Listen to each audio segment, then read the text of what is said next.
ब्रह्मा का पिता है, कौन विष्णु की मां, शंकर का दादा कौन है, हमको दे बता। ये जानने के लिए कृपया सुनिए। जगत गुरु तत्वदर्शी संत रामपाल जी महाराज के अमृत वचन सर्व पवित्र धर्मों के पवित्र शास्त्रों के आधार पर। परम पिता परमात्मा सारी सृष्टि के रचनहार कुल मालिक आनंद कोटि ब्रह्मांड के स्वामी सारी सृष्टि के रचनहार कबीर साहेब कबीर देव की असीम कृपा से इसे घोर कलयुग में ये सत्यनारायण कथा सभी पुण्य आत्माओं को जो सत्संग में आती है सुनने को प्राप्त हुई। सत्संग में आने से इस प्राणी को यह ज्ञान होता है कि मानव शरीर परमेश्वर ने हमें किस लिए प्रदान किया था। अभी तक तो हम ये जान रहे थे,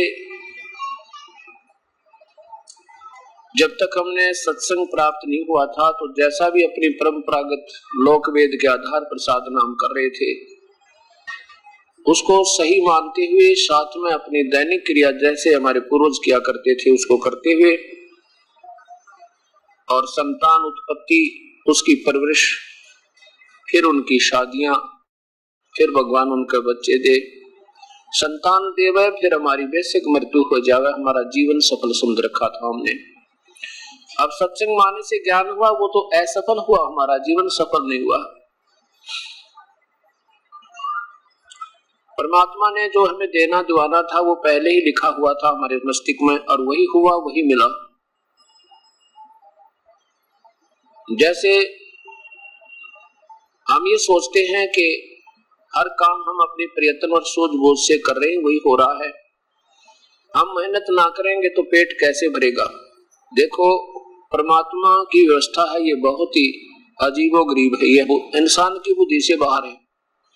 इसलिए परमात्मा जिस संत पर कृपा करते हैं अपना ज्ञान उलेड़ देते हैं आप प्यारी आत्माओं को वो सत्ज्ञान बताने के लिए।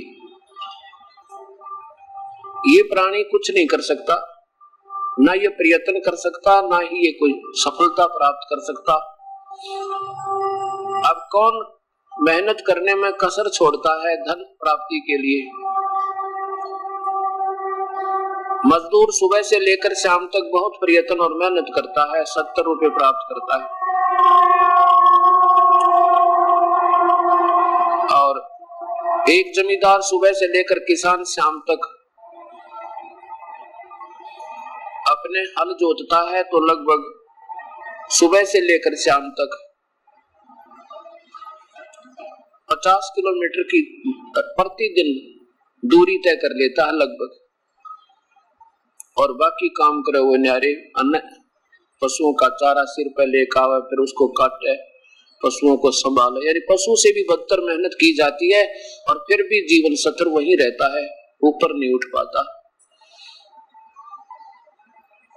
और जैसे एक बिजनेसमैन दुकानदार ऐसा है कि रोजाना का उसका 20 रुपए 50 रुपए मुश्किल से सेल हो है, और एक ऐसा दुकानदार है कि मनमाने रोजाना 2000 का गल्ला उठावे उसी बाजार में उसी शहर में। एक परिवार के 4 बच्चे हों लड़के या लड़कियां, माता पिता सभी संतान को सम्मान सुविधा देता है और उनको पढ़ाने के लिए भरसक प्रयत्न करता है, शिक्षा भी देते हैं और मंगल कामना भी सभी के सफल होने की उनका भविष्य बनने की करते रहते हैं। एक ही पिता के 4 पुत्र, एक तो मनमाना IAS अफसर बन जावे, एक ही सुविधा प्राप्त हुई थी, और एक कोई अध्यापक लग गया, एक कोई जमींदारा कर रहा है, एक को मजदूरी भी ना मिलती, और एक मनमाने ऐसा मेंटल हो जावे। एक ही पिता की 4 संतान, चारों के जो है व्यवस्था नारी नारिया ये क्यों है, ये सोचना हमने बंद कर दिया। हम ये सोचते हैं बच्चा अच्छा पढ़ गया हुआ IAS ऑफिसर बन गया, दूसरा टीचर बना, और चौथे ने ना पढ़ाई की तो वो जमींदार बन गया। नहीं, ये तो परमात्मा ने पहले संस्कार निर्धारित किए हुए हैं, उसी के आधार पर उसको वो सब प्रयत्न भी वही करवाता है, और सब कुछ उसी के हाथ से, उसी के ने जो पहले संस्कार हमारे बनाए वो ऐसा ही होता है। जीव कुछ नहीं कर सकता। जब शादी होती है तो बच्चों की सबसे पहले ये कामना होती है, भगवान पहला तो लड़का हो, क्योंकि हमारे समाज में, आम समाज में हर एक, चाहे हिंदू है, मुसलमान, सिख या ईसाई, ये हमारे अंदर एक ऐसी कमजोरी भी घर की हुई है ज्ञानता के कारण कि हम पुत्री से ज्यादा पुत्र को महत्व देते। तो सबकी ये तमन्ना होती है कि पहला लड़का हो, फिर बेशक लड़की हो जाए, और लड़का ना होकर के लड़की हो जाती है तो दूसरी बार जब परमात्मा से यही उम्मीद पक्की होती है कि अब का तो लड़का होएगा, और फिर भी लड़की होगी, फिर सोचा तीसरी बार अब का तो लड़का होएगा, वह भी लड़की होगी। अब ये सोचना होगा कि इंसान का ना तो चाहा हुआ, ना सोचा हुआ, और ना प्रयत्न से हुआ। जो कुछ भी किया प्रभु ने किया, संस्कार वश किया, और ये संस्कार कब बने थे? जब पहले पिछले जन्म के आज हम भोग रहे हैं। आज तो इस जीवन में बनाएंगे, वो आगे हमें मिलेंगे नेक्स्ट जीवन में। तो इससे सिद्ध हो गया कि इंसान का किया नहीं, भगवान का किया ही हो रहा है। बात रही कि हम प्रयत्न नहीं करेंगे तो पेट नहीं भरेगा, कैसे नहीं करेंगे? ये हो सके ना करें। हम तो एक कठपुतली है कर्म संस्कार के आधार पे, जिसके लोने में लाइट आ गई है और उसमें बिजली का बटन ऑन हो गया तो वो कैसे ना चलेगा? वो कोई हिम्मत है ना चला उसकी अंदर ऐसी प्रेरणा, रर का उठे बालक भूखे मर जाएंगे, क्या होगा हे परमात्मा, ऐसा ना होगा तो ये हो जाएगा। यानी ये कर कौन रहा अंदर से? ये भी प्रभु कर रहा है, ईश्वर की शक्ति कर रही है। तो ऐसे हमने सबसे पहले परमात्मा को मुख्य रखते हुए और अपने जीवन को सफल करना है। जैसे पहले हम ये बुजुर्ग बतलाया करते, आकर बैठ जाते हुक्के पे, और बैठ के क्या बतलाते थे? भाई और बताओ, ठीक है बालक बच्चे? कहते ठीक है भाई, मौज होगी। 4 लड़के थे, 2 लड़के 3 लड़कियां थी, सब शादी कर दी, सबका संतान दे दी भगवान ने, पोते पोती हो गए, दोते दोती होगी, दोतियां होगी। भाई बेशक भगवान ठाले, मेरा तो जीवन सफल हो गया। नो ना बेरा ये तो नादान है, सफल हुआ। जो कुछ भी होना था परमात्मा ने पहले लिख रखा, तेरे तो होना ही था, और जो तूने इस जीवन में करना था वो भूल गया तू, जो भविष्य में तुझे मिलना था। सफल क्या हुआ? तो असफल हो गया सारा, खो दिया, काम बिगाड़ दिया सारा। तो उसको जब सत्संग में प्राणी आता है तो ज्ञान होता है, और जब तक सत्संग में नहीं आएगा तो उसी संस्कार के प्राणियों में, उसी व्यवहार के प्राणियों में, व्यक्तियों में रहता हुआ समाज में, तो वही शिक्षा उसको दृढ़ होती चली जाती है। ऐसे ही एक भक्त पहले ये दास गांव गांव में, घर घर में जाके सत्संग किया करते थे। ऐसे किसी के घर में सत्संग हो रहा था, उसके पिता ने नाम नहीं ले रखा, एक पुत्र ने नाम ले रखा, और वो पिता दूसरे लड़के में रहे, ऊपर बैठ गया चौबारे में आगे, हम नीचे सत्संग करें दूसरे के घर में, उसके दूसरे पुत्र के घर में, जिसने उपदेश ले रखा था। तो बुजुर्ग वहां नहीं आया, बैठा बैठा हुक्का पियो ऊपर छत पे। गर्मियों के दिन थे, हम आंगन में सत्संग कर रहे थे। जब वो सत्संग पूरा हो लिया, वो बुजुर्ग शाम की समय की बात है, और मेरे पास आकर बैठ गया, और भी कई भक्त बैठे थे, आंखों में पानी गिरे, और कहने लगा महाराज जी, जो ये बात आज आपने बताई भगवान के बारे में, जीवन के बारे में, हमने तो कदे नहीं सुनी थी, और मैंने तो पशु से ही बदतर मेहनत की है, और दिन रात लगा रहा, ये ज्ञान तो कदे सपने में भी ना सुना हमने, तो यही जो सुना था उसके आधार पर अपना जीवन निर्वाह का ज्ञान हमें प्राप्त था। बहुत रो रहा था, मैंने कहा भी ठीक है कोई बात नहीं, ना सुना तो भाग मारे थे, अब अच्छे कर्म शुभ संस्कार आपके उदय हो गए, आपके घर में भेज दिए परमात्मा ने, आप ही के लिए हमारे जैसे दास की ड्यूटी ला दी, आपके अब भी अच्छे भाग है, माड़े को नहीं, बुरे नहीं है। कहने लगा जी अब क्या बने, 75 साल की उम्र होगी, अब तो जीवन रहा को नहीं। यदि मुझे पहले पता लग जाता तो मैं पहले भी इस मार्ग पर लग जाता। तो मैंने बहुत रो रहा था, मैं बोला ईद अभी कुछ नहीं बिगड़ा आपका, कुछ भी ना बिगड़ा है, अब नाम ले लो। तो बोले ईद नाम का के सारा लगे, तो बात बिगड़ ली। समय कुछ भी नहीं रहा। मैंने कहा कुछ नहीं बिगड़ा, ये तो शरीर है, बूढ़ा हो गया और यही खत्म होगा 10-5 वर्ष में। अभी तो ना जाने कितने जीवन और होने आपके, अभी कौन सा सिलसिला खत्म हो गया। ये तो आज भी सूत बैठ गया तो बड़े भाग तेरे काम, नाम तो लो, नाम लेकर चाहे 2 दिन पीछे शरीर भी छूट गया तो भी इस सच्चे नाम पे, इस सत नाम पे, इस ओरिजिनल नाम पे आपको बहुत लाभ मिलेगा। मैंने उससे कहा कि जैसे एक कुएं से कोई पानी निकाल रहा हूं, और पहले कुएं बहुत गहरे हुआ करते थे, 150-150 फुट, और उसमें रस्सियों को खींचकर इतनी दूर ले जाते थे, 150 फुट और जाना पड़ता दूरी पर, खींचते खींचते दूसरा रुक के मारा करता, आन दे, रुक जा, वापस आ जा। अब मैंने कहा मान लीजिए वो आपके हाथ से रस्सी छूट गई, खींच कर ले गए थे वहां पे, और वो रस्सी जा रही है, कुएं में बाल्टी गिर रही है और रस्सी जा रही है, और आप फिर ये प्रयत्न छोड़ देते हो तो गई क्या करूं। अगर भाग दौड़ कर हाथ पैर मारे और लास्ट में गिरते गिरते 1 फुट की भी आपके बची हुई तेरे हाथ में आएगी तो कुछ भी ना गया, वापस आएगी वो सारी, तो वापस आ गई, पानी भी आ गया और बाल्टी भी बच गई। अब यह पूछड़ी पकड़ लेता है, मनुष्य जीवन मिलेगा तुझे, ये कोई बालका का नाम नहीं है ऊट पटांग, ये तो सच्चे शास्त्र आधार पर वो नाम महापुरुषों का उपदेश है जिन्होंने प्रभु को पाया और ठोक कर गवाही दी कि इस नाम के बिना जीव का कति छुटकारा नहीं। कोटि नाम संसार में उनसे मुक्ति ना हो, ये सार नाम मुक्ति का दाता वाकु जाने न को। इस बात तो समझ में आ गई उस बुजुर्ग के। न बोला जी क्या करना पड़ेगा मुझे नाम लेने के लिए, क्या करना होगा, कुछ भी ना करना आपने, मैं उपदेश दूंगा तो सुन ले, और फिर रोज जाप किया करिए, ये करना बस। फिर हमने नियम बताया कि बीड़ी शराब मांस तंबाकू कभी हाथ नहीं लाना। न बोला जी शराब तक कदे छुई नहीं, मांस का तो काम क्या, पर हुक्का बहुत पीता हूँ, इतना पीता हूँ कि बस पूछो मत। मैंने कहा जो हुक्का छोड़ना पड़ेगा। वो कहने लगा जी हुक्का है तो मुश्किल छूटना, क्योंकि मतलब बचपन से पीने लगा था, 10-12 वर्ष का, और 75-70 साल की उम्र होगी। मैंने कहा देखो वही बात फिर अड़ गई आके, अब कल न पशु बनाएंगे, फिर ये हुक्का भी छूटा है, शरीर भी छूटा है, और ये घर भी छूटेगा, गली में कुत्ते बनकर बैठेंगे, फिर कौन होके क्या होगा।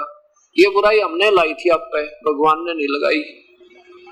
ये व्यसन तो बुजुर्ग छोड़ने पड़ेंगे, ना तो बात बने नहीं। काफी देर नीचे नमो करके बैठा रहा। मैंने बोला जी ठीक से कर लिया फैसला, नाम दे दो थे। मैं बोला जिस दिन ये नियम तोड़ दोगे ना एक भी, ये फिर नाम नहीं रहेगा, कदे बच्चों का खेल समझो। ने बोला जी नो पक्का हूं मैं, ऐसी बात नहीं, जो कह दिया सो कह दिया, से जान बेशक श्रीजा पर नियम नहीं टूटेगा। उस बुजुर्ग ने उपदेश लिया, बेड़ा पार करवाया। 10 वर्ष के बाद प्राण छोड़ गया, आसानी से शरीर छूट गया। अब क्या बिगड़ा, कुछ भी ना बिगड़ा।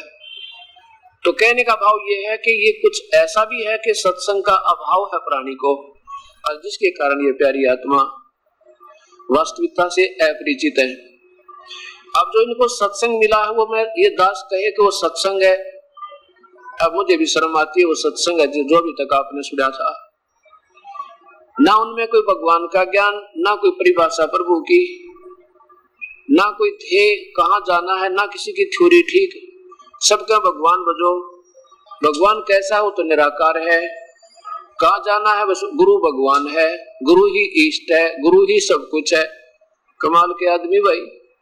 भगवान पाने के लिए 3 चीज होती है।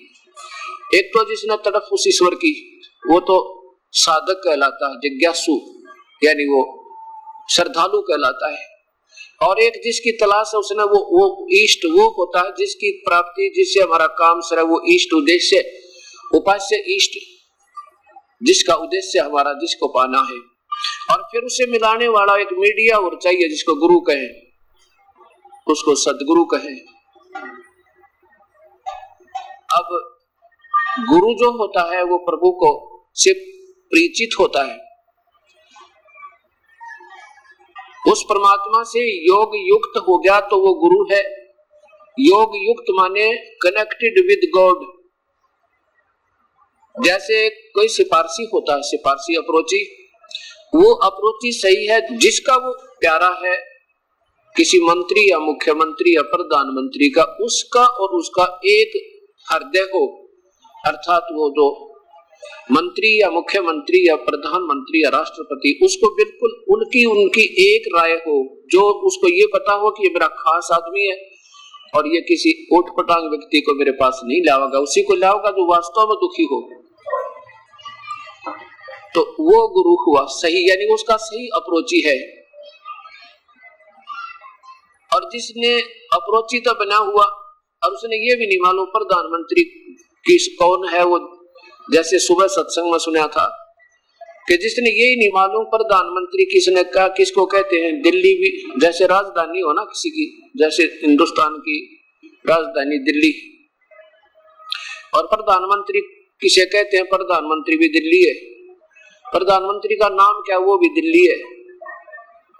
तो जिसने इतना भी ज्ञान नहीं तो वो उस प्रधानमंत्री से मिला भी नहीं, वो जानता भी नहीं, सुख की बात बनावे और बेकार है, आपको सुख के चक्कर कटावेगा।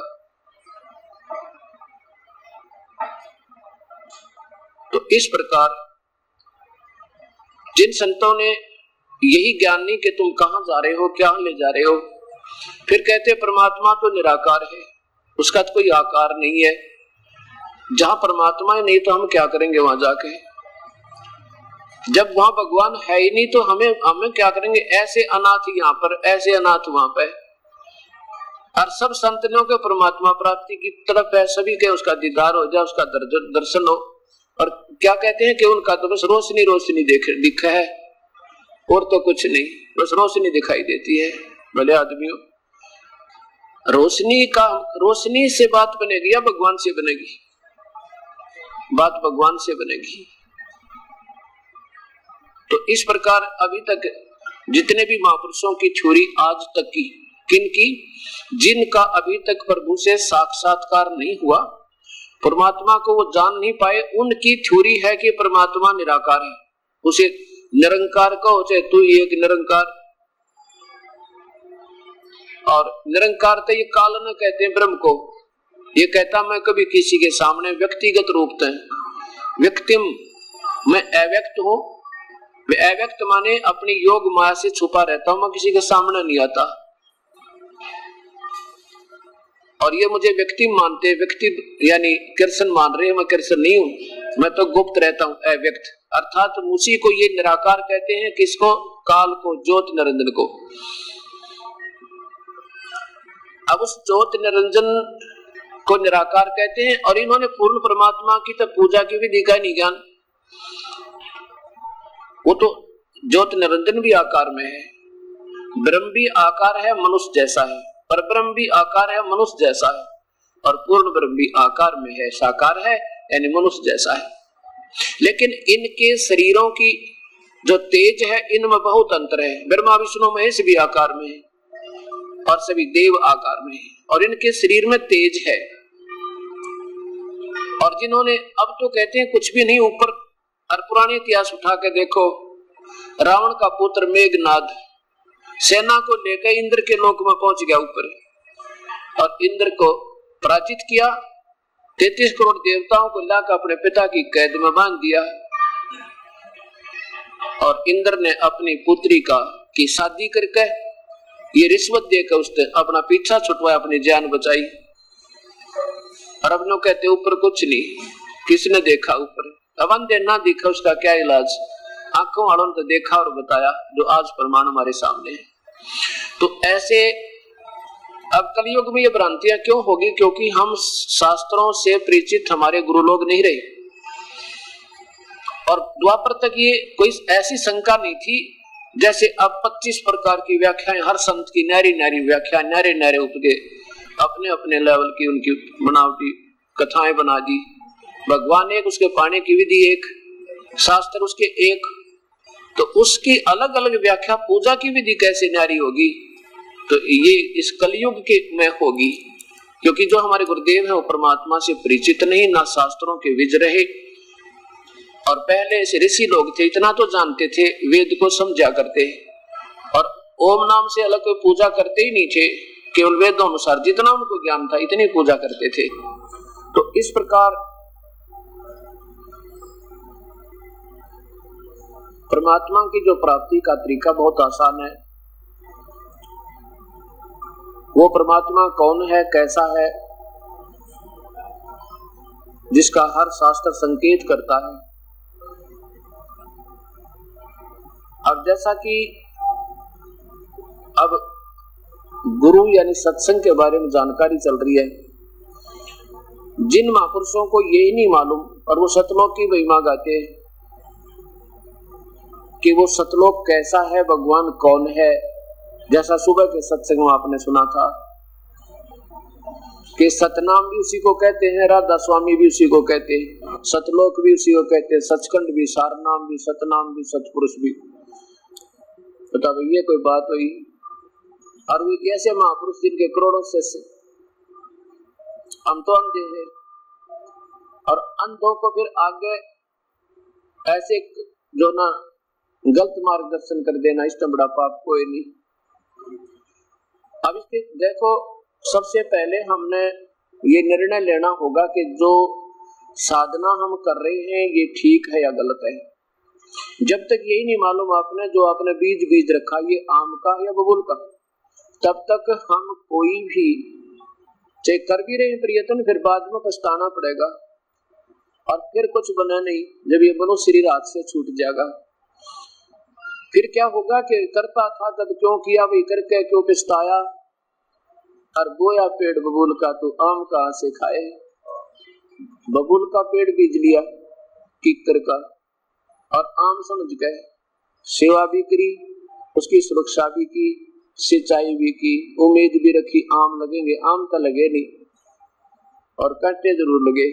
ऐसे ही जो साधना हम करें शास्त्र विरुद्ध होने से हानि दे सके, लाभ कति नहीं। अब प्रसंग जैसे सुबह चला था कि इतने बड़े पंथ, सबसे पहले जैसे राधा स्वामी पंथ, सुबह आपने देखा कि जिनको ये अपना मुखिया मानते हैं आदरणीय श्री शिवदयाल जी महाराज, उनकी धर्मपत्नी का नाम राधा था। वैसे तो श्रीमती नारायणी देवी था, उसको दूसरा उर्फ नाम रख लेते हैं राधा जी।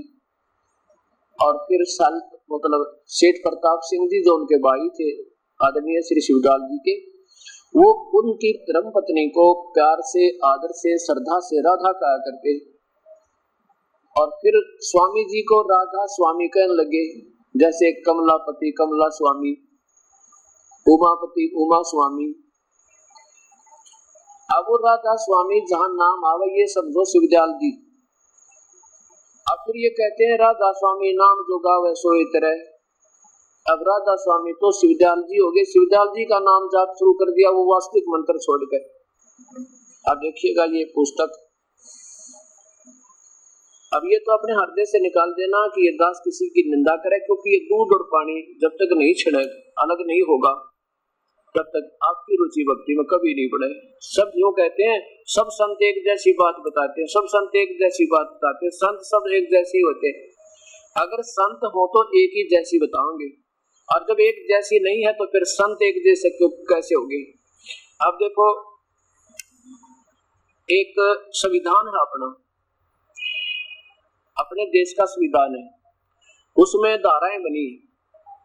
और मान लीजिए किसी अपराध के ऊपर 5 वकील आपस में डिस्कशन कर रहे हैं, बहस कर रहे हैं। एक तो कहता है इस पे 306 लगेगी, दूसरा कहता है 407 लगेगी, तीसरा कहता है 308 लगेगी, वो कहता नहीं 507 लगेगी। अब 5 वकील अपनी न्यारी न्यारी धारा बता रहे हैं।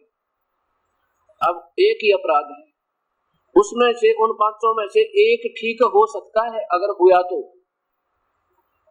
और नहीं 4 तो सीधे गलत, क्योंकि 5 तो हो ही नहीं सकते ठीक। और वो भी उससे ज्ञान होगा संविधान से। अगर संविधान में उस एक की भी धारा ठीक मिल गई तो ठीक है, नहीं तो वो 5 भी गलत हो सकते अगर संविधान से नहीं मिली था। ऐसे आज तक जितने भी महापुरुष मार्गदर्शन कर रहे हैं ये न्यारी न्यारी छुरी बता रहे। तो भगवान का शास्त्र एक है, पवित्र गीता जी भी एक है, पवित्र चारों वेदों का सार पवित्र गीता जी। अन्य केवल उपनिषद या पुराण ये सहयोगी शास्त्र है, भक्ति के नहीं। ये केवल ज्ञान प्राप्ति जानकारी के शास्त्र है, भक्ति के नहीं। इनमें जो आदेश है वो भक्ति का नहीं है। किसी ने भी कर रखा हो, ऐसा करो, नरोत्तरे रखो, फलाना करो, श्राद्ध निकालो, ये तो देवताओं के या ऋषियों के किसी अपनी सोच के, पितरों के, भूतों के, उनके आदेश है, ये नहीं मानेंगे। हमने तो भगवान का आदेश मानना है। जैसे कल उदाहरण दिया था कि एक किसी व्यक्ति का दरोगा दोस्त था, दरोगा जी यानी SHO, और उसने उससे शिकायत की कि मेरा एक पड़ोसी है, मुझे बहुत तंग कर रहा है, मानता नहीं, कई बार कह भी लिया, हाथ भी जोड़ लिए, शराब पी कर गाली दे है, दुखी करे।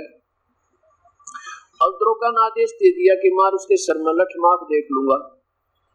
अब दरोगा के आदेश मान कर उसने जाकर उससे पंगा मोल ले लिया, लड़ाई कर ली, उसका लठ मार दिया, वो व्यक्ति मर गया, मृत्यु होगी तो फिर गवर्नमेंट आदेश से वही SHO उसका दोस्त उसको हथकड़ी लगा के लाया अपने दोस्त का, और तो अंदर कैद में डालना पड़ा, क्योंकि वो कानूनबद्ध है। और उसने कह दिया, वैसे बकवाद कर दी, मार लठ सिर में। वो आदेश दे दिया उस अपने दोस्त को अपनी प्रभुता बनाने के लिए, और फिर फांसी की सजा होगी वो व्यक्ति की उस गलत आदेश को मानने से। उस व्यक्ति विशेष, अधिकारी विशेष के ऑर्डर को, आदेश को मानकर फांसी की सजा होगी, मृत्यु को प्राप्त हुआ।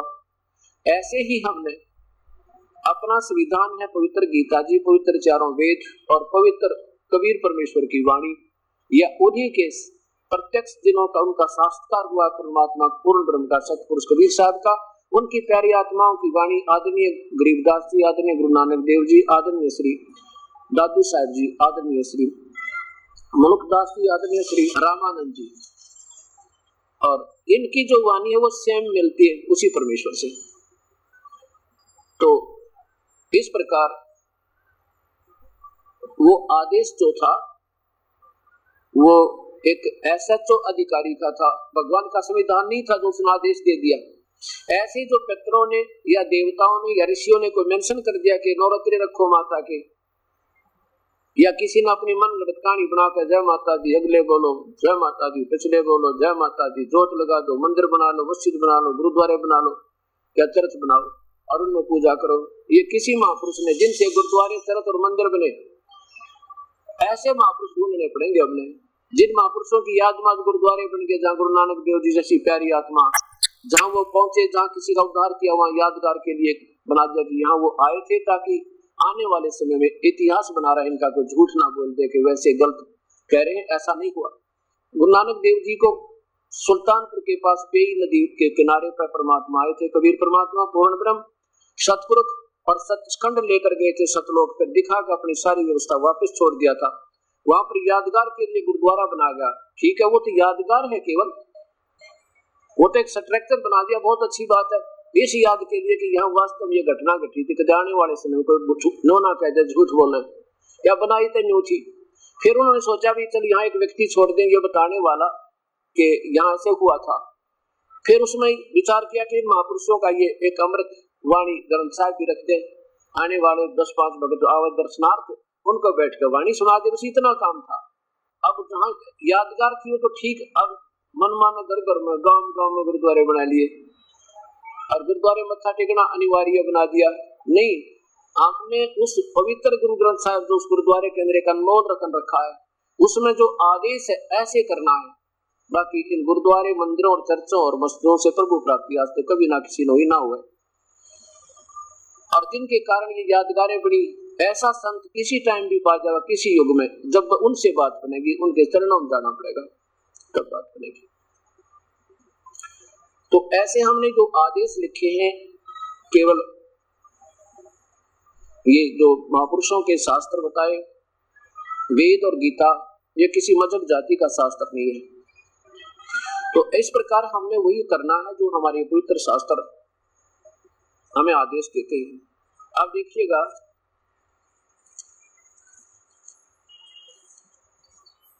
प्रसंग चल रहा है कि राधा स्वामी तो उर्फ श्री शिवदयाल जी के महापुरुष, ये पिछली पुण्य आत्मा की ऋषि आत्मा थी, पिछले भक्ति का अब इनके अंदर बड़ी तड़फ थी, इन्होंने जैसे गुरुदेव मिले उनके आधार पर साधना शुरू कर दी, हठ योग किया, 18 घंटे बैठे रहे कमरा में, कान बंद करके, और फिर जैसा इन्होंने किया आगे अपने उनको बता दिया, शागिर्द को, शिष्यों को। अब देखो उसके बाद फिर उनसे भी पंथ अलग हो गया, वो राधा स्वामी अलग पंथ बन गया।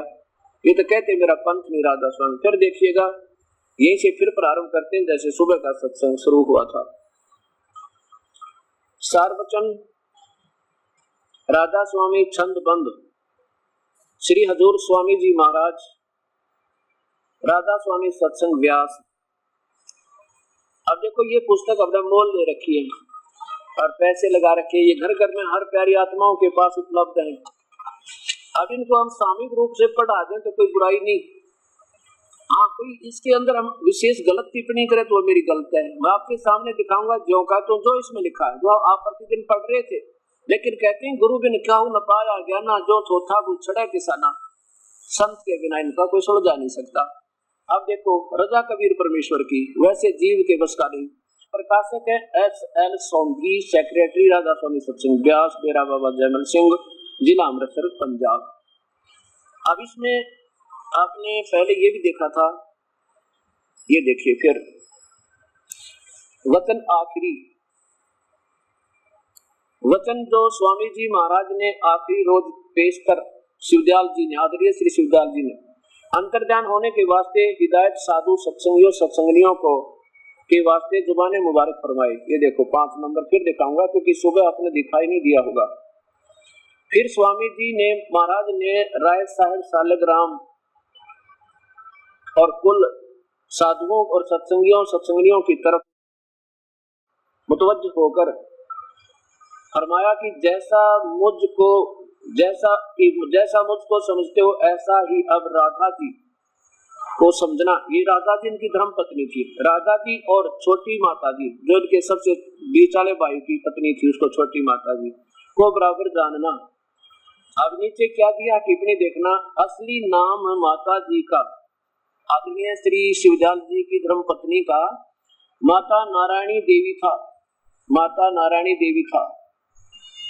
और लेकिन चौंकी सेठ प्रताप सिंह, ये शिवदयाल जी के भाई थे, और प्रताप सिंह जी साहब जिन्होंने ये वचन लिखे हैं उनको राधा जी के नाम से पुकारते थे, इस वास्ते यहाँ राधा जी दर्ज है। आदरणीय श्री शिवदयाल जी की धर्मपत्नी का नाम श्रीमती नारायणी देवी था और उसको फिर राधा कहने लगे, इसलिए उनको राधापति, राधा स्वामी, उमापति, उमा स्वामी ऐसे कहने लगे। आगे देखो अब यहाँ क्या होता है, ये अब 14 नंबर में देखें यहाँ पर। फिर सेठ प्रताप सिंह की तरफ मुतवज्जह होकर फरमाया, किसने, ये स्वयं बोल रहे हैं स्वामी जी, श्री शिवदयाल जी उर्फ राधा स्वामी कहने लगे बाद में इसको, मेरा मत तो सतनाम और अनामी का था। सतनाम, ये सतनाम और अनामी का था, और राधा स्वामी मत तो सालग्राम का चला हुआ, इसे भी, इसको भी चलने देना। सत्संग जारी रहे, सत्संग आगे से बढ़कर होगा। अब कुल मालिक कहता है कि देखो पीछे कि मेरा तो राधा स्वामी मत नहीं, सतनाम और अनामी का था। अब ये सतनाम कहते हैं, ये नहीं मालूम सतनाम की चीज है।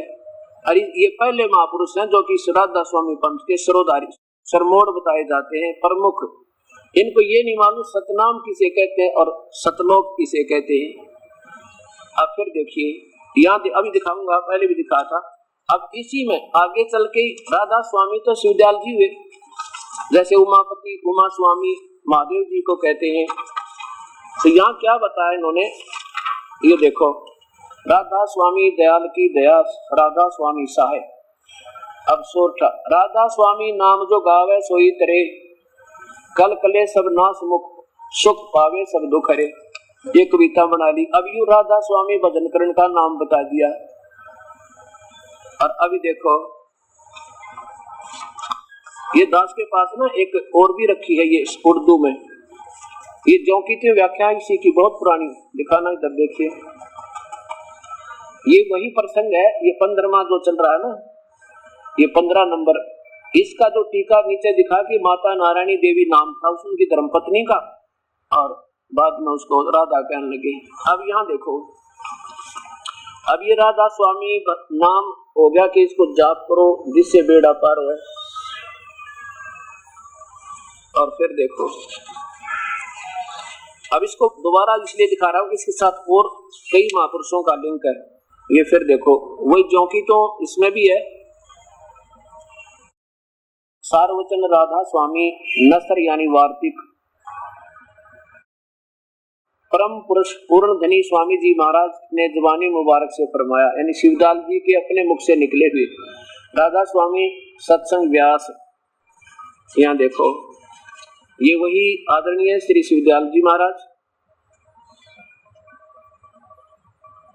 और ये नीचे देखो हजूर श्री स्वामी जी महाराज, और इन्होंने अपनी जुबान से जो फरमाया वही है जो का तुम वचन, जो श्री स्वामी जी महाराज ने आखिरी रोज बहिष्तर अंतर यानी शरीर छोड़ते समय ध्यान अंतर्ध्यान होने के वास्ते हिदायत साधुओं के संसंगियों को खास जुबान मुबारक से फरमाया। यहाँ देखो 5 नंबर नीचे वही है जो का तो, पर इन्होंने इसमें क्या कर दिया कि वो नीचे की टिप्पणी काट दी कि राधा नाम उन्हीं का था, ये वो जो का तू है जैसा मुझे मानते हो। अब राधा जी को समझना, अब यहाँ की टिप्पणी काट दी, उसमें टिप्पणी मिल गया, नहीं तो थोड़े दिन में उसको भी समाप्त कर देते। और ये बोली आत्मा कभी नहीं समझती। ये 15वां देखो यहाँ पे, ये वही 15वां है। मेरा मत तो सतनाम और अनामी का था, और राधा स्वामी पंथ तो शालिग्राम जी का चलाया हुआ है, इसको भी चलने देना। अब देखो, अब ये इसी के 3 नंबर पृष्ठ पे यहाँ देखो, सार्वचन वार्तिक भाग 1 पृष्ठ नंबर 3, ये देखिएगा 4 नंबर में क्या क्या कि अब समझना चाहिए कि राधा स्वामी पद सबसे ऊंचा मुकाम है। हे परमात्मा मुझे शर्म आवे दिखाती आना। अब राधा स्वामी तो शिवदयाल जी है, मनुष्य केवत है, इन्हों कई मुकाम हो गया, धाम स्थान बतावे। आगे देखो, और यही नाम कुल मालिक और सच्चे साहिब और सच्चे खुदा का है। और इस मुकाम से 2 स्थान नीचे सतनाम है। सतनाम किसे कहें? सतलोक को। तेरा भला हो परमात्मा का मुकाम है कि जिसको संतों ने सतलोक, सतनाम को कहते हैं जिसको सतलोक और सचखंड और सार शब्द और सत शब्द और सतनाम और सतपुरुष करके बयान किया है। राधा स्वामी के बारे में कह रहे हैं, राधा स्वामी कहो, सतनाम कहो, सतलोक को, सचखंड को, सार शब्द को। बता भाई, अब ऐसा जी करे अभी रोक दो थोड़ी देर तक परमात्मा। अरे ये कितने जीवों को काल के जाल में फंसा बैठे। अब किसी को बताओ तो कहो तो निंदा करते हो महाराज जी तो, और काम को नहीं न किसी का। अरे तेरा बुलाइयो, अब मैं निंदा क्यों करूं वैसे महापुरुषों की? मैं दिन के चरण धोकर पीऊं। अगर ये सतमार्ग बता देते तो मैं क्यों तो शर्मा दर्द करता, क्यों निंदक का लाता। साची बताओ निंदक को आऊं, देखिए बन रही मेरे संग में। और भाई मेरे बस की बात नहीं। अब ये तो चाहे कोई निंदा समझो चाहे इसने आपका भला समझो, ये दास की मजबूरी बन गई, बताना पड़ेगा। अब ये तो हुए उस महापुरुष की वाणी बताते हैं जिन्होंने ये खुद वचन लिखे। सावन सिंह जी महाराज के विचार सुनना। अब क्या है कि श्री आदरणीय श्री शिवदयाल जी से आदरणीय श्री जयमल सिंह जी महाराज ने उपदेश लिया।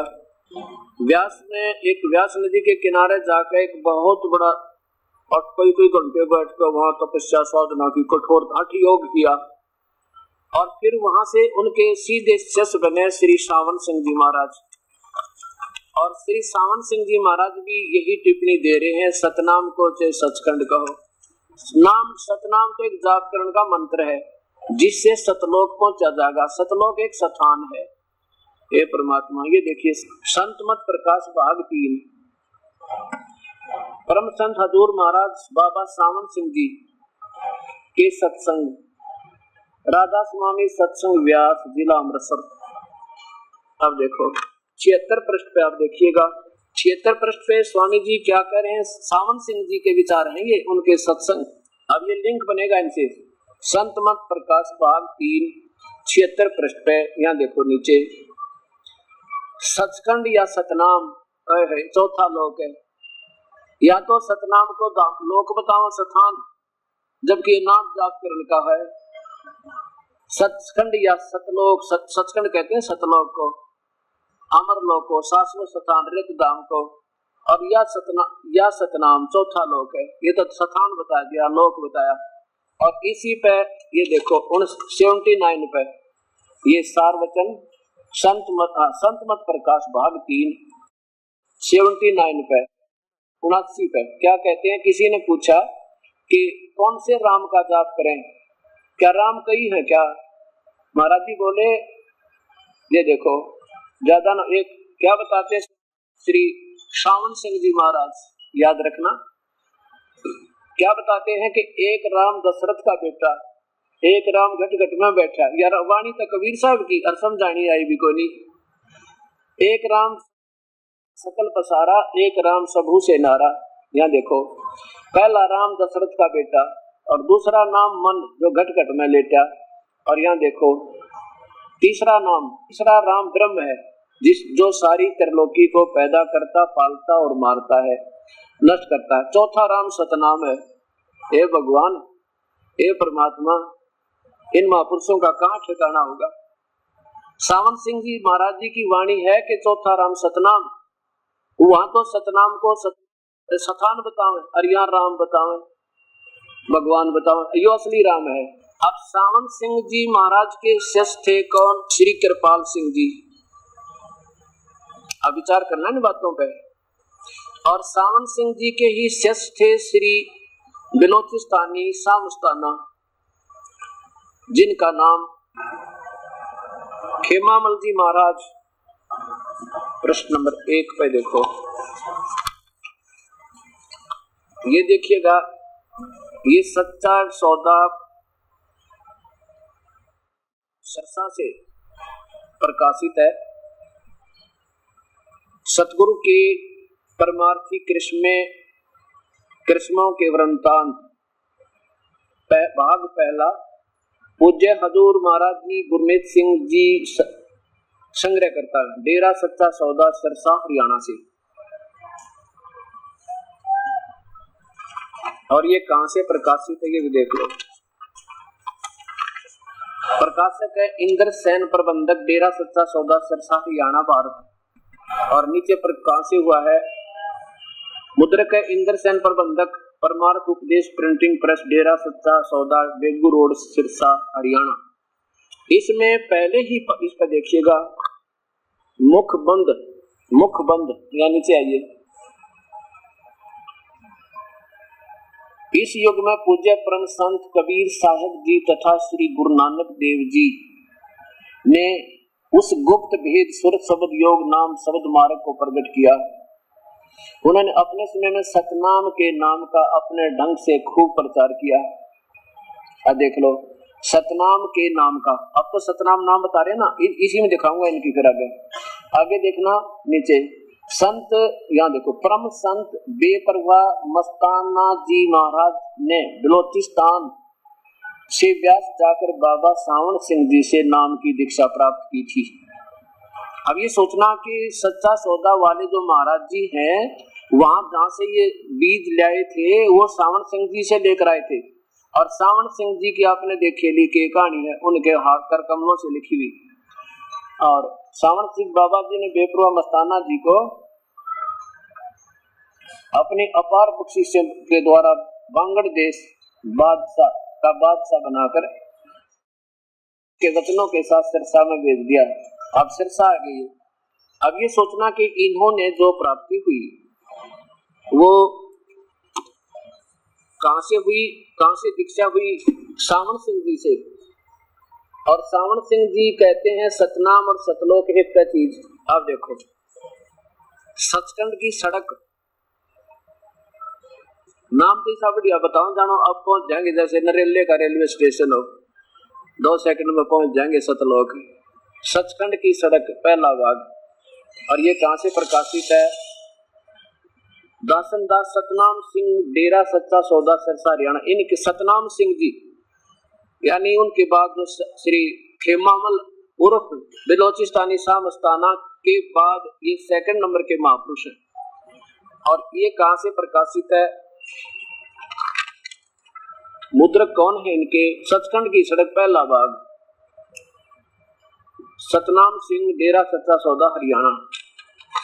और इसके प्रकाशक भी कौन है, वही है, प्रकाशक है फकीर चंद डेरा सच्चा सौदा सिरसा। नीचे देखो, मुद्रक फकीर चंद परमार्थ उपदेश प्रिंटिंग प्रेस डेरा सच्चा सौदा बेगू रोड सिरसा। इसके 226 पृष्ठ पर ले जाते हैं आपको, ये देखिएगा,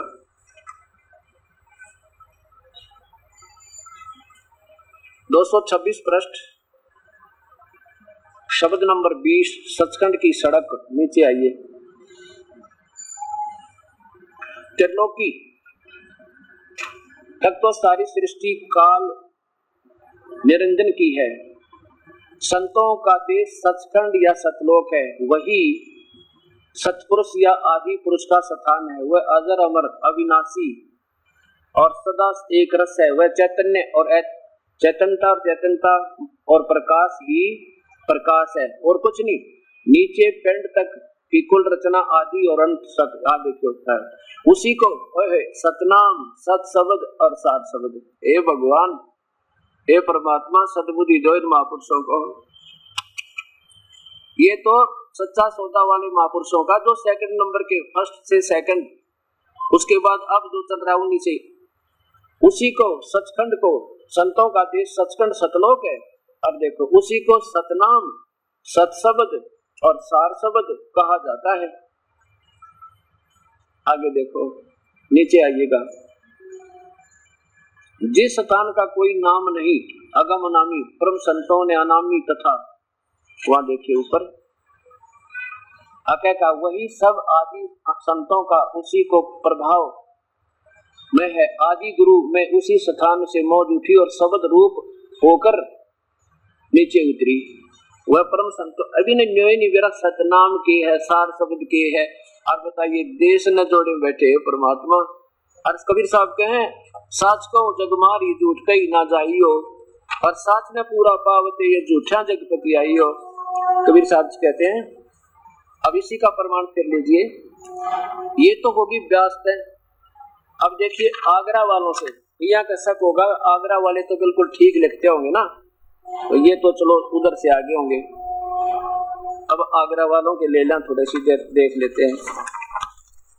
हे परमात्मा, अब देखिएगा, सारवचन नसर परम पूज्य पूर्ण धनी स्वामी जी महाराज,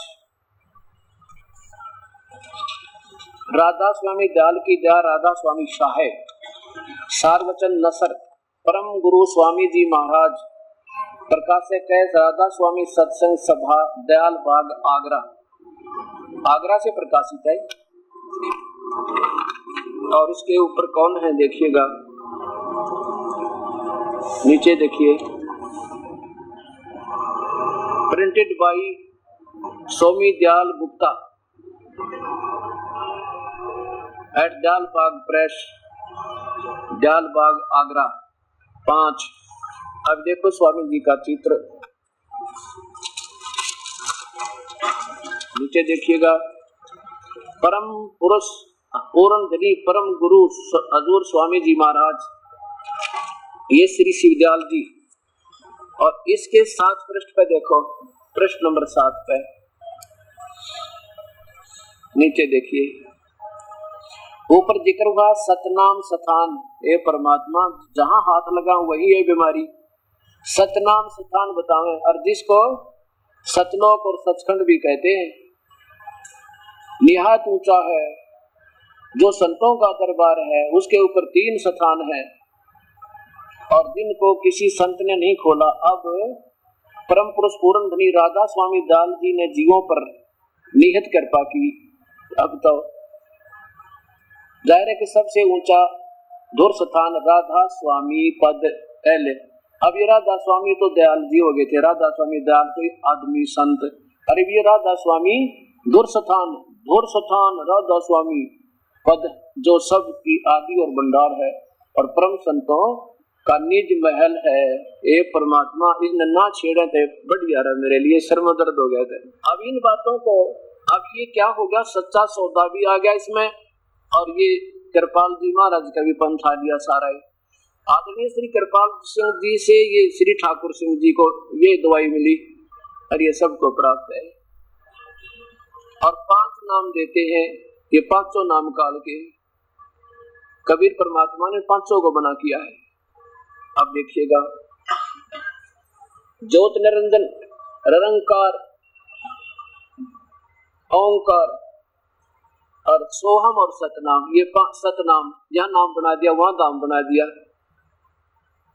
अब वही बात हो रही है, भाई सास कहूं जग मारे और झूठ कही ना जाइयो, इब झूठ का क्यों कर जा, मैं तो फिर मैं फंस गया, परमात्मा का दोषी हो जाऊं। अब देखो पीर साहब का आपको सब दिखाते हैं, गहरी नजर गीता में आप ले जाइए, आपको केवल 20 रुपए में मिलेगी। ये देखो आपके सामने पेश करते हैं, ये गहरी नजर गीता में आपको यहाँ दास के द्वारा ये टीका पवित्र शास्त्र गीता जी को दोबारा टीका किया है, अनुवाद किया है, जैसा दास की बुद्धि ने काम किया। अब देखो शब्द संतो शब्द सिद्ध बखाना, और शब्द 5 फंसा सब कोई वो शब्द नहीं पहचाना। प्रथम ब्रह्म इस काल ने, प्रथम ब्रह्म सब इच्छा से 5 शब्द उचारा, सोहम निरंजन, ये ज्योत निरंजन, ररंकार शक्ति और ओंकारा, ये शक्ति शब्द है और इसका और मंत्र है वो गुप्त होता है। और इन्होंने यहाँ सतनाम बना दिया है, सतनाम, और कहीं सतनाम सतान बतावे, किधर सतनाम को राधा स्वामी बतावे, यह सत शब्द है, सतनाम नहीं है। पाप तो प्रकृति तीनों गुण उपजाया, नौर दीप 4 खानी 84 लाख बनाए, काल ने जात सारा कहीं 5 गांव नाम है। शब्द काल कलंदर कहिए, शब्द भ्रम बुलाया, 5 शब्द की आशा में वह सर्वस्व मूल गवाया। हे परमात्मा शब्द ही परम प्रकाश बैठ के बैठे मुंडे द्वारा, शब्द निर्गुण शब्द सरगुण शब्द वेद पुकारा।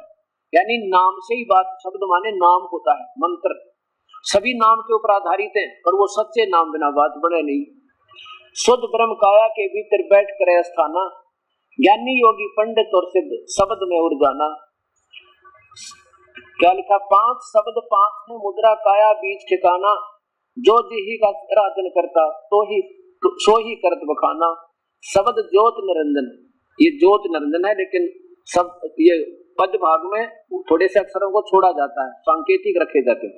शब्द ज्योत निरंजन शास्त्री मुद्रा है नैनन के माही, ताको जाने गोरख योगी महा तेज तक माही। कहते ये एक साधना करने के लिए गोरखनाथ ने ना जाने कितने दिन लगे थे, वो और तरीका है इसका, निरंजन का एक जाप करने का एक और तरीका है।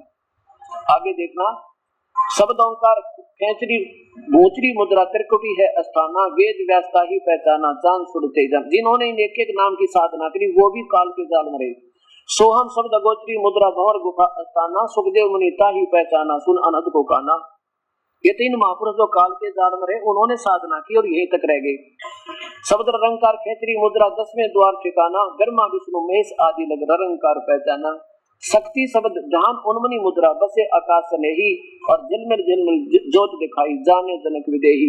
आगे देखो, 5 शब्द 5 है मुद्रा सो निश्चय कर जाना, आगे पुरुष पुराण नी अक्षर और 3 की खबर नहीं जाना। इन 5 नामों से अलग है वास्तविक मंत्र। 9 नाथ 84 सिद्धलक 5 शब्द में अटके, और मुद्रा साध रहे गट भीतर, फिर औंधे मुंह लटके। औंधे मुंह लटके माने माँ के पेट में मुंदे उल्टे लटके रहे, जन्म मृत्यु में दुख पाते रहे।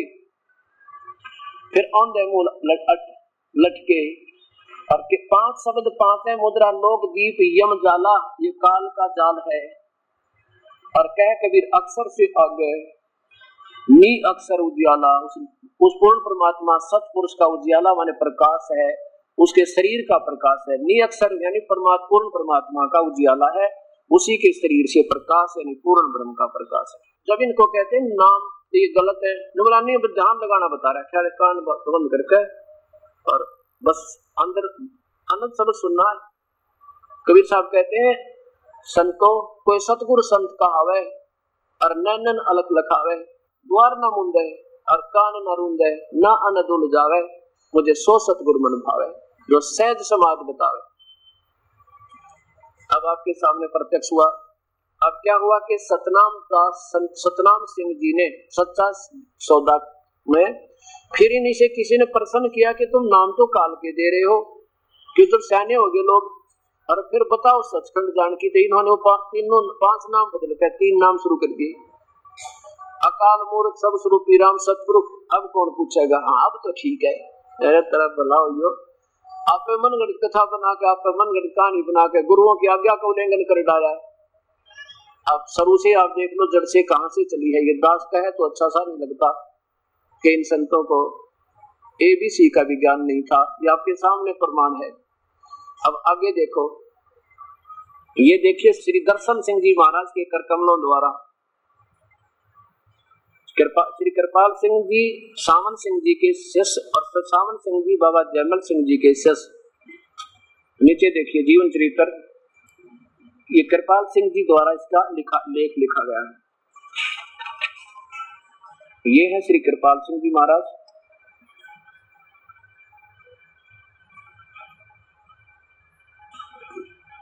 अधूरे पर नूर संत कृपाल सिंह जी महाराज। ये देखिएगा श्री सावन सिंह जी महाराज। पीछे देखिए पूरा फोटो, पीछे करो। श्री सावन सिंह जी महाराज,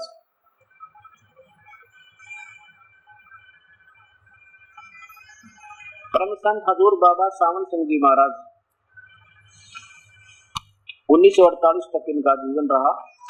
ये है श्री दर्शन सिंह जी महाराज जो कृपाल सिंह जी के सीधे शिष्य श्री दर्शन सिंह जी महाराज। नीचे देखिएगा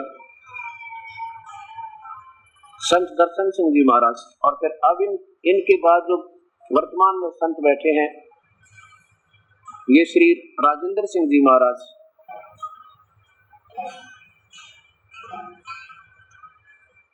अब कृपाल सिंह जी के द्वारा सृष्टि रचना दिखाता हूं आपको। ये कृपाल सिंह जी का रचना है। ये इसी में देखिएगा 102 पृष्ठ पे 102 पृष्ठ बाबा जयमल सिंह जी की तालीम। ये तो बाबा जयमल सिंह जी बता रहे हैं अपनी, बाबा जयमल सिंह जी की तालीम, और लिखी है कृपाल सिंह जी ने। यहाँ देखो सृष्टि की रचना। प्रथम प्रभु अपने निज स्वरूप में, प्रथम सबसे पहले प्रभु निज स्वरूप में निराकार निर्गुण और अनाम था। उसका न कोई आकार था, न गुण, न कोई नाम था, और जो वर्णन से परे की चीज थी, नेति नेति कहकर ही उसका संकेत दिया जाता है।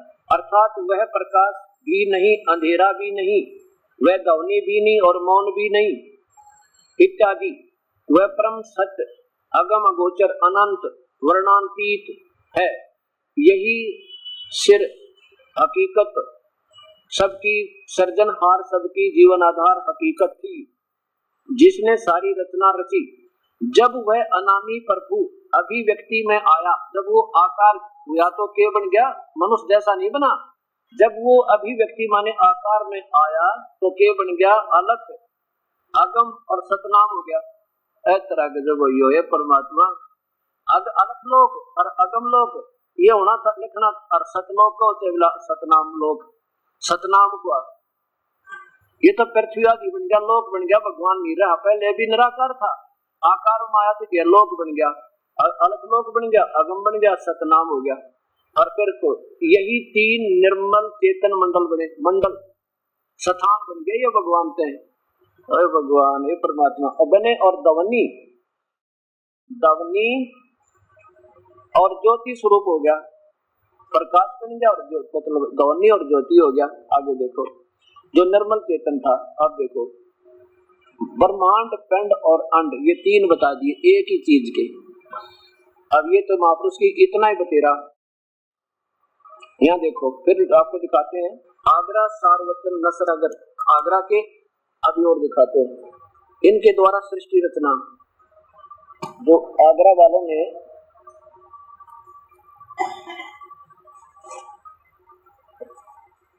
81 नंबर पृष्ठ पे